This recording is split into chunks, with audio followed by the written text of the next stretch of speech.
Hello বন্ধু, স্বাগতম back to my channel. আজকে তোমাদের কাছে একটা ট্যুর ভিডিও নিয়ে চলে এসেছি। আজকে আমরা হাজির হয়েছি মায়াপুরে। দিনটা ছিল স্যাটারডে। তো দেখো কত ভিড় রয়েছে। জানোই ডিসেম্বর সেই ছুটির সময় উইকেন্ডে কত ভিড় হয়।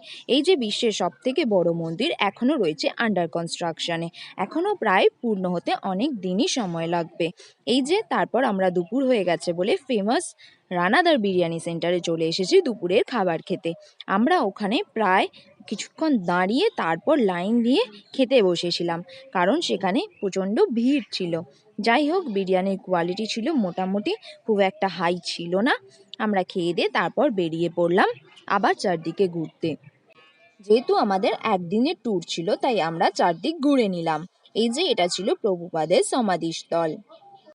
দেখতেই পাচ্ছ তোমরা চারিদিকে কত ভিড় রয়েছে। তোমাদেরকে আমি একটা জিনিস সাজেস্ট করতে চাই, অ্যাটলিস্ট ডিসেম্বর জানুয়ারিতে তোমরা স্যাটারডে সানডেটা স্কিপ করো মায়াপুর যাওয়ার জন্য, কারণ প্রচণ্ডই ভিড় হয় ওই সময়। কোথাও থাকার জায়গাটাও ঠিকঠাক পাবে না। তো যাই হোক, আমরা চারদিক ঘুরছি, বিভিন্ন রকম ভিউ নিলাম বিভিন্ন দিক থেকে। তারপর আবার আমরা ঘুরতে বেরিয়ে পড়লাম। মন্দিরের ঠিক পেছন দিয়ে আমরা চলে গেলাম গোশালার পথে। এরপর হাঁটতে হাঁটতে মন্দিরের পেছনের রাস্তা দিয়ে চলে যাচ্ছি গোশালায়। এই গোশালার পাশের রাস্তাতেও একটা কুঠির রয়েছে, যেখানে তীর্থযাত্রীদের থাকার ব্যবস্থা রয়েছে। দেখতেই পাচ্ছ এখনো রাস্তায় কত ভিড় রয়েছে। কিছুটা হেঁটে আসার পর আমরা পৌঁছালাম গোশালায়। এরপর গোশালায় ঢুকে দেখছো এখানেও প্রচণ্ড ভিড়। এখানে দুধের গরুর দুধের পিওর ঘি, ক্ষীর, দই সব রকম পাওয়া যায়। আমরা একটু দই খেয়ে নিলাম, তারপর চলে গেলাম ওই গরুগুলোকে দেখতে। আমি তো কোনো রকম ভয়ে মাথায় হাত বোলাচ্ছি। তারপর যাই হোক, কিছুটা হাত বুলিয়েই চলে এলাম, চারদিক আবার ঘুরে নিলাম।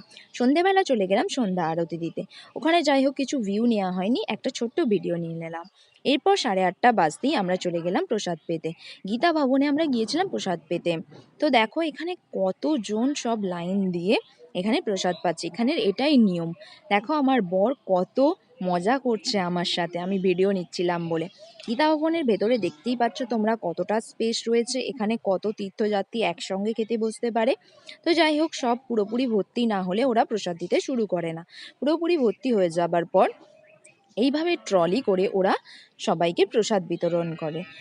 প্রচণ্ড গরম খাবার ছিল। তো যাই হোক, আমরা খেয়ে এবার ওখান থেকে বেরিয়ে আসলাম। আর রাস্তায় আস্তে আস্তে দেখতে পেলাম সুন্দর রঙ্গোলি বানাচ্ছে। এরপর আমরা সকালবেলায় বেরিয়ে পড়লাম বাড়ির উদ্দেশ্যে। তোমাদের একটা কথা বলা হয়নি, এখানে বিভিন্ন রকমের পুজোর জিনিসের স্টলও রয়েছে, আবার গোপী ড্রেসেরও স্টল হয়েছে, তোমরা গিয়ে কেনাকাটি করতে পারো। তো চলো আমরা বেরিয়ে পড়লাম। তোমাদের কেমন লাগলো ভিডিওটা জানিও। Bye bye.